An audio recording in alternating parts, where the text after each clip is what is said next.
Blog Talk Radio. Welcome, world. Welcome once again to Tuesday Talk with Key West Lou. I am your host, Louis Patrone. Well, another exciting day, another exciting week. Too much Trump every day. He permeates, he controls, he dominates our news. And as you know, the past few weeks, I'm trying to interject and talk about other things because other things are going on in this world that we should know about. And that's my intent tonight, though I may have a little too much Trump in here tonight. In fact, I am going to start with Trump first, and it was not part of the show as I prepared it, but it's been in the news this afternoon. I want to hit on this briefly. Rosanne Barr. She came back after, 20 years off television. She came back to an opening night of 18 million people watching her TV show. Well, she put out a racist tweet today. She's a conservative. She's a Trump follower. She likes Donald Trump. Donald Trump likes her. They are birds of a feather. But she did wrong today, and I was surprised. I was shocked that ABC and Disney immediately, within 3 hours, they canceled her show. The show just started 4 weeks ago.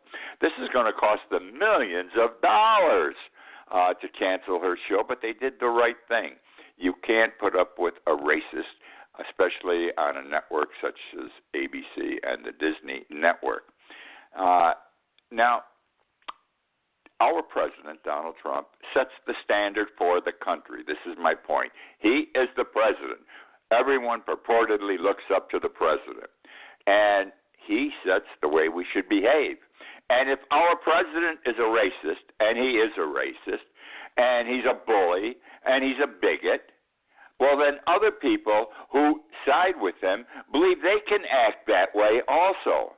Otherwise, you wouldn't have had Rosanne Barr going on a tweet today and saying what she did, or writing what she did, because our president fails us. He does not hold himself up as a president should be. He just doesn't care what he says. He lies. My God, they got him lying already 3,000 times this year. And fact check says by the end of the year he will have lied 9,000 times. What a standard he sets for the children and grandchildren of this country. Anyhow, she deserved to get it. I'm proud of the TV stations. And again, it's not Trump's fault because people think if he can do it, he's the president, it must be okay, I can do it also. Now I want to move on to other things. I want to start with Alberto. Alberto came as the first tropical storm and/or hurricane of the year. Down here in Florida, we're sort of accustomed to hurricanes. We just had to put up with Irma, September 10th. Irma's only about 2 or 3 months away from having the date it occurred almost a year ago. The hurricane season begins June 1st. All of a sudden, 3-4 days ago, we're hearing about this thing, Alberto, which is probably going to be, maybe it's going to be a tropical storm, maybe subtropical storm. Doubt it's going to be a hurricane, but you don't know. It may not even make being a tropical storm. Anyhow, so the fear of God is put into all of us, especially after Irma. We become concerned down here, and properly so. Well, this decidedly wasn't going to come over the Keys. It went into the Gulf of Mexico, to the west of us here, and other than 2 weeks of heavy rain, did not affect us at all, and I don't know if the rain even came from Alberto. But Alberto turned out not to be a hurricane. It hit as a subtropical storm. Once it hit land decreases. I learned these things over the last 30 years I've been down here. A hurricane or a storm diminishes in power as it goes over land because it must draw off warm water to become more powerful or stay powerful. Anyhow, it turned into a depression, and now anyone in its path going north of Florida only has to worry about a lot of rain and some wind. And this happens because hurricanes, tropical storms, are fickle. They are fickle. And it's good that they're fickle, that they can't make up their mind whether they're going to hit Key West or they're going to hit Naples, or they're going to hit the Panhandle. You see what I'm saying? Because they move around back and forth, upside down, inside out. And that's the way it is. But I'm going to tell you something. You still get nervous if you live here, and you watch the news, and you hear what's going on. And all of a sudden, you're watching the weather channels on your cell phone and on the internet, because it gets in your gut. You never know when it's going to twist and turn and come at you again.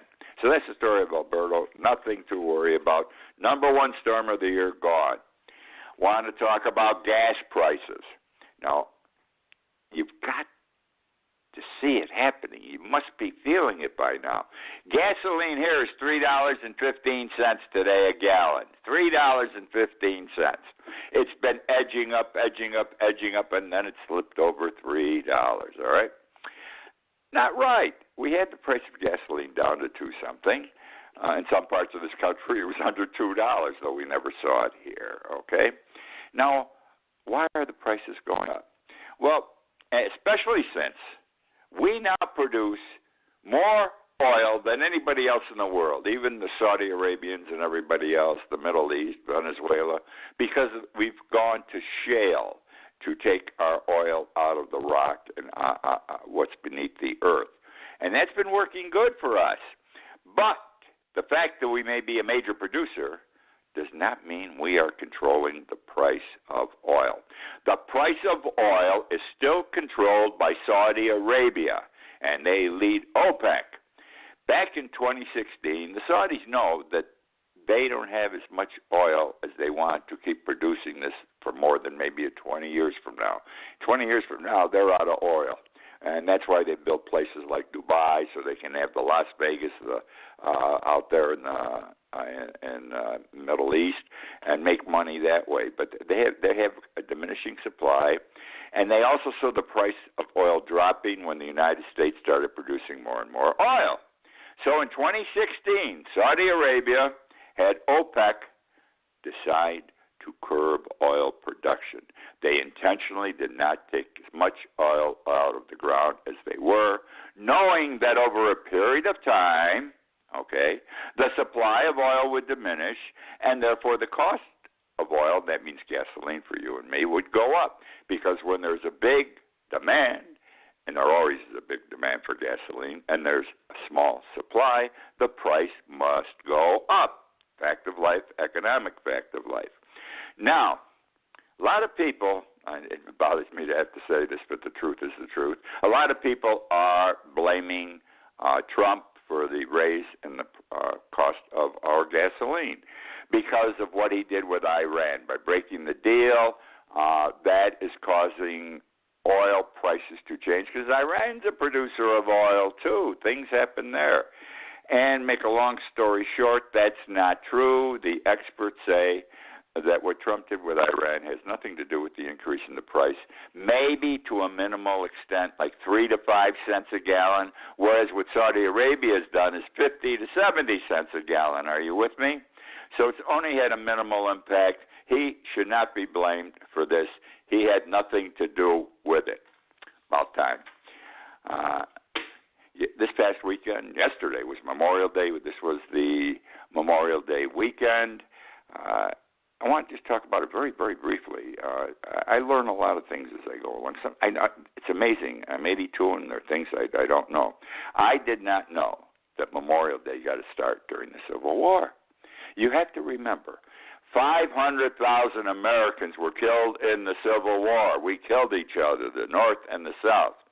So now we have Confederate cemeteries. We had Union cemeteries back during the Civil War. And people went to pay respect to the war dead and put flowers on their graves. Initially, Memorial Day was called Decoration Day because of that. Over a period of time, it turned into Memorial Day. Well, point number one, it had its beginnings in the Civil War. I didn't know, so some of you may not know, and I wish to share that with you. The other thing that has come to my attention is that parades. You know, we always have parades, 4th of July, Labor Day. We have a parade. I couldn't find a parade in the Keys. Key West did not have a parade. Almirada didn't have a parade. Big Pine didn't have a parade. Key Largo didn't have a parade. Up and down the Keys, no parades. And I couldn't understand this. So then I assumed no one has a parade on Memorial Day. However, people commemorate it. For example, here we had at the Key West Cemetery at 8 o'clock in the morning yesterday a memorial service in honor of the war dead, including those who died on the battleship Maine when it got sunk in 1898 in Havana Harbor, because we have a lot of the Navy people from that ship buried in our cemetery. Just told you something you might not know. And we also do a big Vietnam commemoration together with all those who died in our wars. The people of Key West put up about 3 or 4 years ago, erected a very beautiful Vietnam memorial. There are a lot of Vietnam retirees here, and they're proud that they're finally getting a recognition. And the commemoration service was there yesterday at 9 o'clock in the morning. Okay? So we did that. So today I'm still looking, did we have any parades yesterday anywhere? And turns out we did. There are parades all over the country in the bigger cities. There were 7 in New York City. Queens had a parade. Brooklyn had 2. Staten Island had a parade. The Bronx had a parade. And Manhattan, too. So that's the story about why Memorial Day, why the flowers, and the story about parades. Which brings me to student loans. This you're not going to believe. Student loans are in the news all the time. And this story, I can't conceive of what I'm going to tell you because I don't believe anyone with any intelligence would loan out this much money. Anyhow, there's a guy by the name of Mike Mira, M-E-R-A, 37 years old. He became an orthodontist. Now he's making money, not the kind of money he needs to pay his school loans, though. He owes, you ready for this? He owes in excess of $1 million for student loans. And don't think he was alone, by the way. The records indicate that there are 101 borrowers, people who borrowed money to go to school, people who made student loans, 101 of them, that owe in excess of $1 million. This is better than going to a bank. Anyhow, he didn't borrow $1 million. He borrowed $600,506. $600,506. And that's the principal. Now there's interest. And the interest has brought it up over $1 million. From $600,000 to he owes over $1 million. He makes his monthly payments loyally. His payments are $1,589.97 a month. $1,600 a month. That's what they want. That's what he pays. But the debt grows even greater every month. He pays on his loan $130 in interest each day. You heard me, $130 in interest each day. That amounts to $3,900 a month. If he's only paying $1,600 in, he's accumulating 2.5 times what he pays in interest debt. The guy's never going to catch up. He's never going to get below $1 million unless he pays it off. And it's just going to keep going up and up and up.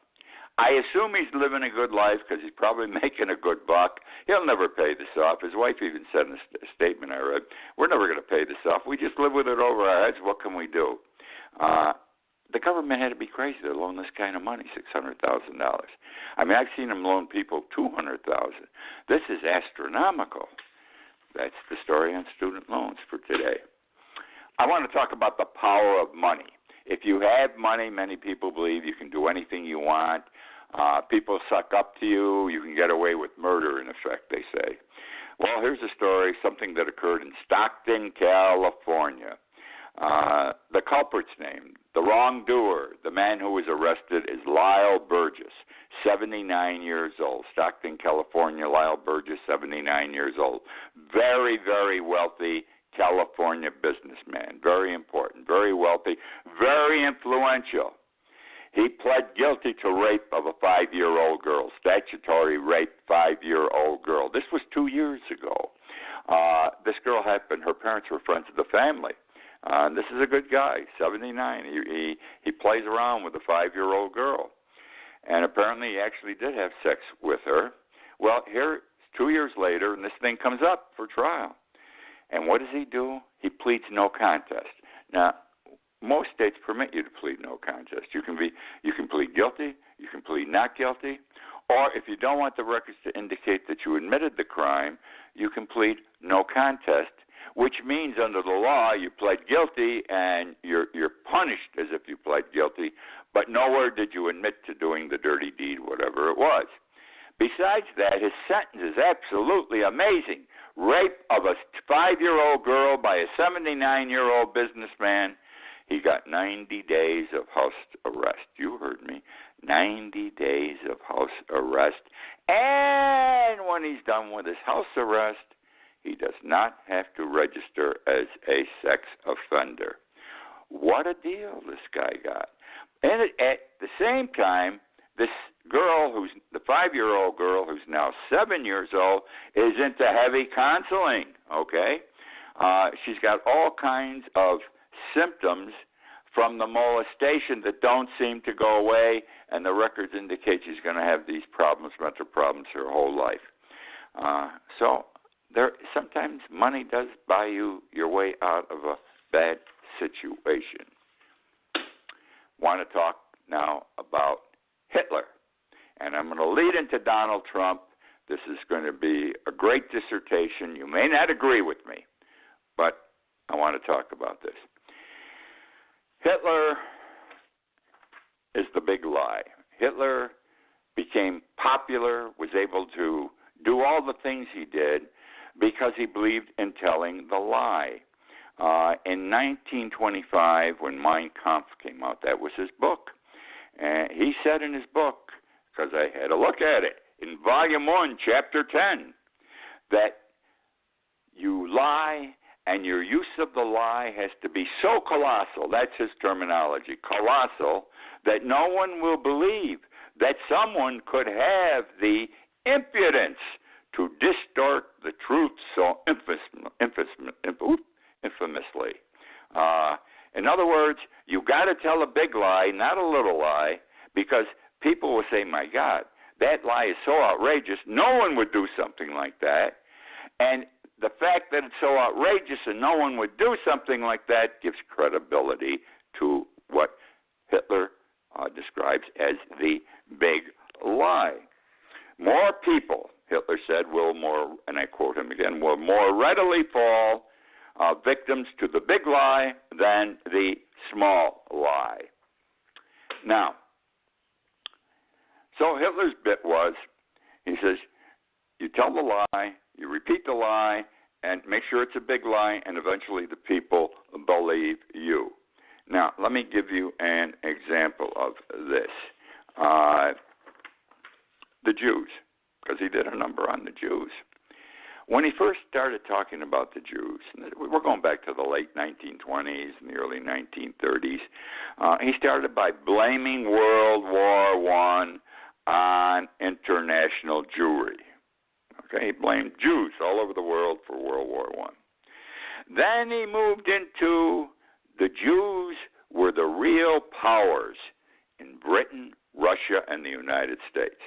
Going to be his enemies, he knew, and he wanted the people, his people, Germans, to know it was the Jews in these countries, in our countries, those three countries, that were causing whatever bad things had been happening to the Germans. Finally, he told his people that the Jews had become involved in what he called, and I quote, a war of extermination against Germany. They were out. The Jews, even though they were German Jews, were out to do the German people in. And he sold it to them. He repeated it and repeated it. He arrested them. He punished them, and he justified it because it was so ridiculous. The people bought it. It was repeated, which made it sell well. Okay, he ended up making his people, the German people, think, okay, that they had a duty. The German people had a duty to exterminate, that's his word, exterminate, and annihilate, his wording again, annihilate, the Jews in self-defense, so the Jews would not be able to hurt the German people, even though they might be Germans themselves. Now, a lot of the things he does, or he did, Hitler, Trump seems to do also. Now you say, how could that be? Well, let's first go to Ivana Trump, his first wife. Remember Ivana? She said in an interview she gave to Vanity Fair in 1970. I'm sorry, I apologize. Yeah, in 1990, I apologize, 1990, that her husband, Donald, kept a book of Hitler's speeches next to his bed, on his nightstand. And the book was called My New Order. My New Order. It was a compilation of Hitler's speeches from his earliest days up to 1939, okay? And his speeches ran a certain gamut and said certain things. And he said amongst other things, do the big lie, people will believe it, et cetera, et cetera. There was a professor by the name of Bruce Lobes. He's the professor emeritus at Idaho State University. He spent a career of 36 years studying Hitler and the way he spoke to people and was able to convince people, and everything I've told you so far is based on his findings also. And he said people were most willing to follow him, meaning Adolf Hitler, because he seemed to have the right answers. Donald Trump has the right answers. Okay? Now, which brings me to this. We are in the news for the last several months and recently again with stand, don't stand, our football players, the NFL. I believe history repeats itself. No question about it. Some people learn from history. Good. Some people learn from history. Bad. The NFL, the national anthem, kneel, don't kneel. Trump's influence continue. Not soon to be resolved. The NFL's recent proclamation, race stand or remain in the locker room, added fuel to the fire. A similar situation, follow me, my friends, existed in Nazi Germany. Involved German football players standing before a game, shouting with outstretched arms, Heil Hitler. It's Christmas Day, 1933, Metz, France, M-E-T-Z, northeastern France, Metz, France. A German team, the Karlsruhe, K-A-R-L-S-R-U-H-E, football club, were playing a French team from France in Metz that day, Christmas Day, 1933. Anti-German tensions were already running high in France, even in 1933. The French government sensed that this game was a riot in the making. They thought there would be a riot, and they were trying to they wanted to prevent a riot from occurring. So they asked the German team not to stand and put their arm out and say, Heil Hitler, because they did this before every game. They stood in the line, Heil Hitler. Because if they did, the French team said, because we're afraid of the riot, we're not going to play against you today, and you're not going to get paid. The German team would receive no compensation. Well, the German club capitulated to the French demands. Hitler was furious. Hitler didn't give in to anybody. He was never wrong. A German newspaper described the situation as, and I quote, footballers in disgrace. My God, footballers in disgrace. Hitler banned all German football teams from playing outside Germany till further notice. Hitler's influence was obvious, as was the fear of him by the German Football Association. What do we got here today? The NFL. Well, the German Football Association issued a written mandate to the teams. And it said, in effect, the teams were to expel Jewish players. The players were required to give the Heil Hitler salute before and after games. I repeat that. The players were required to give the Hitler salute before and after games, and swastikas were to be displayed in the stadiums. This, my friends, I would refer to as forced patriotism. And I consider, telling our black football players they can't kneel to protest racism. They're not showing disrespect to the flag because Trump has made this. You're good citizens. You stand before and put your hand over your heart when they play the national anthem. Now, I'm going to ask these questions. I ask, was Trump aware of the German football problem when he came out with the national anthem position? Don't forget, he had that book, his wife said. He used to read it at night, Speeches. And I don't know if Hitler wrote a speech on this. I couldn't figure it out. In any event, does the NFL stand in the shoes of the German Football Association? Are Heil Hitler and standing for the national anthem both examples of forced patriotism? Are the two events, Heil Hitler and standing for the national anthem, comparable in any fashion? All right, I told you about the 1990 Vanity Fair interview by his wife. Now, again, I don't know if the book My New Order contained references to the Heil Hitler football problem they had.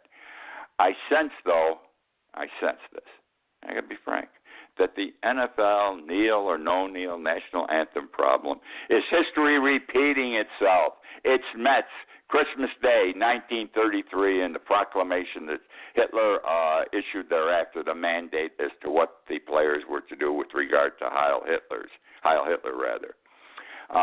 Some readers, some of you who are listening are going to disagree with me, I'm sure. I can see, I'm going to get written comments on this, I'm sure of it, because if you're a true diehard Trump fan, he wouldn't do anything like this. He's copying Adolf Hitler. And they will distinguish Hitler from the national anthem, the German players not having an alternative to remain in the locker room, Trump not being Hitler, and so on and so on. Well, here's what I've got to say to this, because I do think that he had to have known about that, and he drew on that. And that's he being Trump. And that's this. If it looks like a duck, walks like a duck, and acts like a duck, it is a duck. It is a duck. And I just got a feeling Trump was aware of that football game because it was probably in the speeches that Adolf Hitler had listed in that book. Which now brings me to Labron James. I am a basketball fanatic, just like I'm a political junkie. I'm a basketball junkie. I was a poor player, but I enjoyed playing. I follow college basketball big time. I don't particularly enjoy pro ball. I rarely watch it except in some of the playoff games and the finals. Because it's not the same kind of ball as college ball. The kids in college are not as good. They got to work harder to score, I think. Be that as it may, I watched the last two games, the Cleveland Cavaliers and the Boston Celtics. Both games were won by the Cavaliers. They'd been behind. And I want to tell you something. This LeBron James is the greatest basketball player I have seen in my lifetime. He's better than Michael Jordan. It's absolutely amazing. 46 points one night, 35 another. He's popping those baskets in with all kinds of people on him from almost half court, some of those three-pointers. He's blocking shots. He's assisting in the last game when they were on him, three guys at a time. He passes the ball to one of his teammates. Unfortunately, his teammates in the last game were not very productive. He carried his team for 4 quarters and won the game for them. And they said it. Absolutely amazing. Greatest basketball player ever. God bless the man. Well, that's the show for tonight. I hope you enjoyed it. I especially hope you enjoyed the Hitler part and the Trump comparison, the National Football League, the German Football League, et cetera, et cetera. I've got a lot of other things I'd like to talk about, but I never seem to have enough time. Many of you who listen to the show, and by the way, every week more and more people listen. I love you people. Thank you for listening. My block of listeners has expanded dramatically. The show is archived. Most of you listen to an archived version. I do it at 9 on Tuesday. You can get it anytime you want off keywestlou.com, and you can listen to the show. My book's out there yet. It's still selling, not as well. Let's get on the ball. Those of you who haven't ordered Irma and Me, please do. You will enjoy the book, trust me. Other than that, thank you again for being with me tonight. I look forward to joining with you next week. Good night.